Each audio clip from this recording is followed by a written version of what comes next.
30 जून तक नहीं बजा सकेंगे डीजे और बैंड। परीक्षाओं के चलते कलेक्टर ने ध्वनि विस्तारक यंत्रों पर लगाया प्रतिबंध। बता दें कि दुर्ग कलेक्टर पुष्पेंद्र मीणा ने तेज आवाज करने वाले यंत्रों को बजाने पर रोक लगा दी है। यह आदेश स्कूलों में आगामी परीक्षाओं को देखते हुए दिया गया है। कलेक्टर के आदेश के मुताबिक 30 जून 2023 तक बिना परमिशन ध्वनि यंत्र बजाने पर कार्रवाई की जाएगी।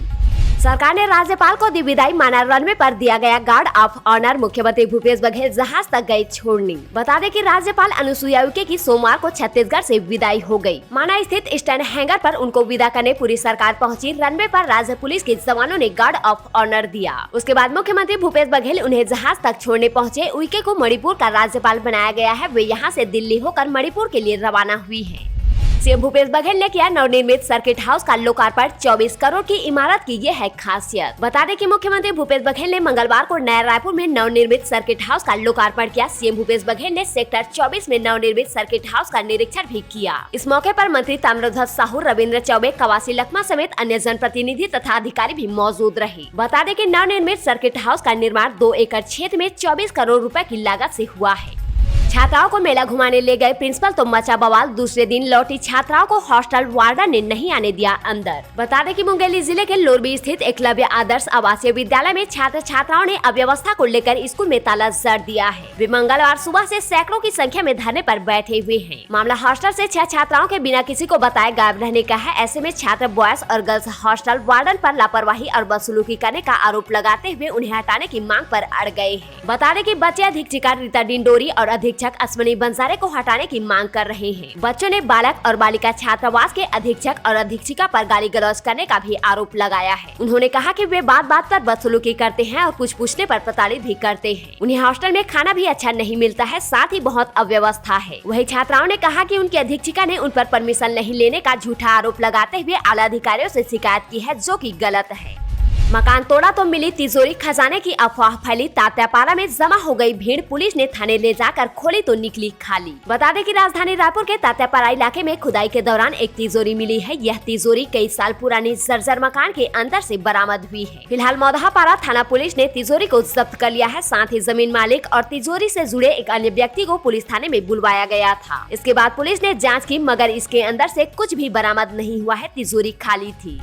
छत्तीसगढ़ के मनोनीत राज्यपाल श्री हरिचंदन 22 फरवरी को पहुंचेंगे रायपुर। 23 फरवरी को लेंगे राज्यपाल पद की शपथ। बता दें कि छत्तीसगढ़ के मनोनीत राज्यपाल श्री विश्वभूषण हरिचंदन आज 22 फरवरी को राजभवन विजयवाड़ा आंध्र प्रदेश से प्रातः 7:40 में करेंगे प्रस्थान तथा प्रातः 8:30 बजे विशेष विमान से रवाना होकर प्रातः 10 बजे स्वामी विवेकानंद विमानतल रायपुर पहुँचेंगे। तत्पश्चात वे राजभवन के लिए करेंगे प्रस्थान। उल्लेखनीय है कि छत्तीसगढ़ के मनोनीत राज्यपाल श्री विश्वभूषण हरिचंदन 23 फरवरी 2023 को प्रातः 11:30 बजे राजभवन के दरबार हॉल में आयोजित समारोह में छत्तीसगढ़ के राज्यपाल के रूप में पद की लेंगे शपथ। राज्यपाल को बिलासपुर उच्च न्यायालय के मुख्य न्यायाधिपति श्री अनूप कुमार गोस्वामी दिलाएंगे शपथ। इस अवसर पर मुख्यमंत्री श्री भूपेश बघेल, विधानसभा अध्यक्ष, मंत्रिमंडल के सदस्य, जनप्रतिनिधिगण, आमंत्रित गणमान्य नागरिक और वरिष्ठ प्रशासनिक अधिकारी होंगे उपस्थित।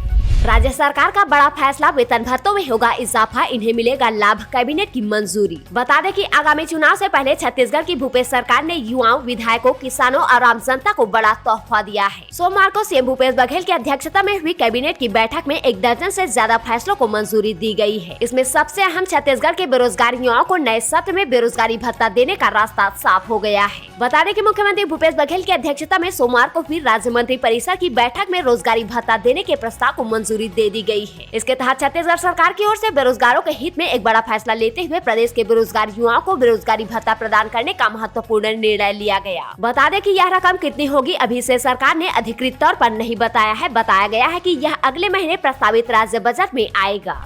नाबालिग को गंडासा मार सरेआम घसीटने वाले को 2 फांसी, लाठी लेकर लोगों ने देर रात घेरा थाना। बता दें कि राजधानी रायपुर के गुढ़ियारी थाना में नाबालिग पर धारदार हथियार से किए गए हमले के मामले में सोमवार रात को मोहल्ले वालों का गुस्सा फूट पड़ा। लोगों ने गुढ़ियारी पुलिस स्टेशन का किया घेराव। आक्रोशित लोगों ने आरोपी को फांसी देने की मांग की है। बता दें कि बड़ी संख्या में आसपास के लोग गुढ़ियारी थाने पहुंचे और जमकर विरोध प्रदर्शन किया। लोगों ने नारेबाजी करते हुए शासन प्रशासन से आरोपी के लिए फांसी की मांग की है। फिलहाल आरोपी पुलिस की गिरफ्त में है। वही डॉक्टरों ने पीड़िता की हालत खतरे से बाहर बताई है। उसका इलाज अभी जारी है। अरविंद केजरीवाल और भगवंत मान 5 मार्च को आएंगे रायपुर। छत्तीसगढ़ विधानसभा चुनाव को लेकर बनेगी रणनीति। 50,000 कार्यकर्ताओं से होंगे रूबरू। बता दें कि छत्तीसगढ़ में इस साल विधानसभा चुनाव होने हैं। इसके लिए सभी पार्टियों ने अपनी अपनी तैयारियां शुरू कर दी है। आम आदमी पार्टी के राष्ट्रीय संयोजक और दिल्ली के मुख्यमंत्री अरविंद केजरीवाल और पंजाब के मुख्यमंत्री भगवंत मान 5 मार्च को आएंगे रायपुर। राजधानी रायपुर में वे 50 से ज्यादा एपी कार्यकर्ताओं से मुलाकात कर चुनावी बिगुल फूकेंगी।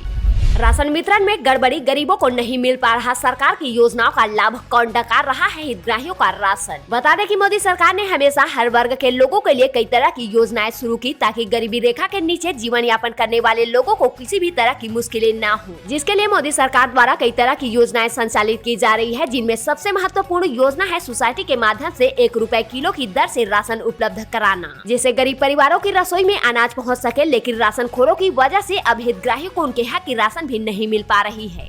ईडी अफसरों ने गोली चलाने की दी धमकी। विधायक देवेंद्र यादव ने कहा, अधिकारियों को छापे के दौरान लगातार फोन पर मिलते रहे निर्देश। बता दें कि ईडी की टीम ने 20 फरवरी सोमवार को छत्तीसगढ़ के कांग्रेस नेताओं, पदाधिकारियों के यहां छापेमारी की थी। इसमें दुर्ग जिले के भिलाई नगर विधायक देवेंद्र यादव का नाम भी शामिल था। यहाँ ईडी ने लगभग 17 घंटे की पूछताछ की। बता दें कि देवेंद्र यादव ने बातचीत में आरोप लगाया कि ईडी जाँच के नाम पर केवल परेशान करने का काम कर रही है। उन्होंने यह भी कहा कि ईडी के अधिकारी ने मेरे समर्थकों को गोली मारने की बात भी कही, जिसका मैंने विरोध भी किया था। मध्य प्रदेश और छत्तीसगढ़ में कुल 7.62 करोड़ मोबाइल ग्राहक ट्राई ने जारी किए आंकड़े। बता दें कि टेलीकॉम रेगुलेटर ट्राई ने मध्य प्रदेश छत्तीसगढ़ सर्किल के मोबाइल ग्राहकों के आंकड़े जारी कर दिए हैं। ट्राई आंकड़ों के मुताबिक मध्य प्रदेश और छत्तीसगढ़ में सभी कंपनियों को मिलाकर दिसंबर 2022 में कुल 7.62 करोड़ मोबाइल ग्राहक है। जियो 3.82 करोड़ ग्राहकों के साथ सर्किल में पहले स्थान पर कायम है। बता दें कि ट्राई के आंकड़ों के मुताबिक दिसंबर 2022 में मध्य प्रदेश छत्तीसगढ़ सर्किल में जियो ने सर्वाधिक 4.4 लाख मोबाइल ग्राहक जोड़ी। सर्किल में जियो के ग्राहकों की संख्या 3.82 करोड़ के पार पहुंच गई है। मध्य प्रदेश छत्तीसगढ़ सर्किल में रिलायंस जियो की बाजार हिस्सेदारी पहली बार 50% के पार पहुंच गई है। व्यवहार न्यायाधीश परीक्षा 26 फरवरी को बने 37 एग्जाम सेंटर। बता दें कि छत्तीसगढ़ में 26 फरवरी को व्यवहार न्यायाधीश की परीक्षा आयोजित की जाएगी। इसे लेकर छत्तीसगढ़ की लोक सेवा आयोग ने केंद्र तय कर दिए हैं। सीजीपीएससी की ओर से 26 फरवरी को सुबह 10 बजे से लेकर दोपहर 12 बजे तक ली जाएगी परीक्षा। छत्तीसगढ़ की पहली फीमेल म्यूजिक डायरेक्टर की कहानी, संगीत के लिए छोड़ा सॉफ्टवेयर इंजीनियर का जॉब ऑफर। इनके हिट गानों पर थिरकते हैं विदेशी सेलिब्रिटी।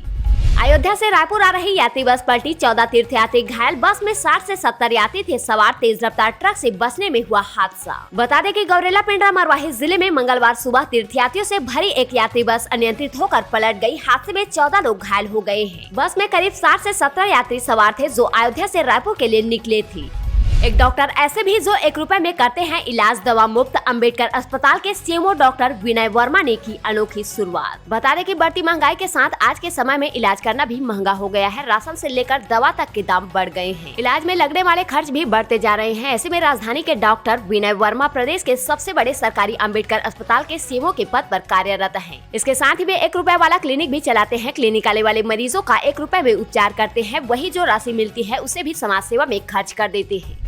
राज्य में फिर बढ़ेगी बिजली की दर, नियामक आयोग में हुई जन सुनवाई में सामने आई अहम बातें। बता दें कि छत्तीसगढ़ राज्य में बिजली की नई दर तय करने के लिए बिजली नियामक आयोग में मंगलवार को जन सुनवाई की गई। मंगलवार को कृषि, घरेलू और गैर घरेलू वर्ग के उपभोक्ताओं ने अपनी बातें रखी। कृषि क्षेत्र के उपभोक्ताओं ने दिन के समय हो रही कटौती को बंद करने की बात रखी। साथ ही किसानों के लिए अलग अलग फीडर की मांग भी रखी है। वही घरेलू उपभोक्ताओं ने अस्थायी कनेक्शन में सब्सिडी और स्लैब का फायदा दिलाने की मांग रखी है। रायपुर में दुल्हन का मर्डर, दूल्हे की मौत। लव मैरिज के बाद रिसेप्शन के दिन पति ने मारा चाकू, दोनों की मिली लाश। बता दें कि छत्तीसगढ़ की राजधानी रायपुर में हत्या की हैरान कर देने वाली वारदात हुई है। 2 दिन पहले जिस कपल की लव मैरिज हुई है, मंगलवार की रात दोनों की लाशें मिली है। घर के कमरे में दोनों खून से लथपथ मिले। नई नवेली दुल्हन के सीने पर वार किया गया। दूल्हे के गर्दन में भी बड़ा कट है। माना जा रहा है कि पति पत्नी के बीच विवाद में पहले पति ने युवती पर वार कर दिया, फिर लड़की ने भी उस पर हमला कर दिया होगा और दोनों की मौत हो गई। यह भी अंदेशा जताया जा रहा है कि पत्नी की हत्या करने के बाद पति ने भी जान दे दी है। तेंदुपत्ता से भरे ट्रक में लगी भीषण आग, ठेकेदार को लाखों रुपए का नुकसान। ड्राइवर और हेल्पर ने गाड़ी से कूदकर बचाई जान। बता दें कि कोरबा जिले के कटघोरा अमरकंटक मार्ग पर तेंदुपत्ता से भरा ट्रक जलकर स्वाहा हो गया। जैसे तैसे चालक और हेल्पर ने नीचे कूदकर अपनी जान बचाई है। घटना की जानकारी मिलते ही नगर पालिका की दमकल यहां पहुंची और आग पर काबू पाया गया। आग से वाहन जलकर खाक हो गया है। वहीं लाखों रुपए के नुकसान की आशंका जताई जा रही है।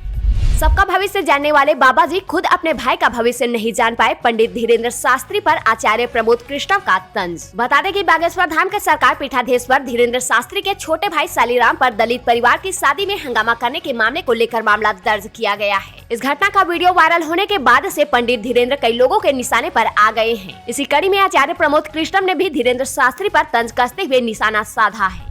लापरवाही की हद, अस्पताल में महिला को चढ़ा दिया एक्सपायरी डेट ग्लूकोज, दोषी कर्मचारी के खिलाफ जांच शुरू। बता दें कि कोरबा मेडिकल कॉलेज अस्पताल की घोर लापरवाही सामने आई है। महिला वार्ड में तैनात स्वास्थ्य कर्मचारी ने अस्पताल में भर्ती बुजुर्ग महिला पर एक्सपायरी ग्लूकोज की बाटल चढ़ा दी। इस बीच परिजनों की सजगता से महिला की जान बचा ली गई है। तत्काल कर्मचारी को इसकी सूचना दी। कर्मचारी ने बाटल को तुरंत निकाला। इसके बाद परिजनों ने जमकर हंगामा किया। इसके बाद प्रबंधन में हड़कंप मच गया।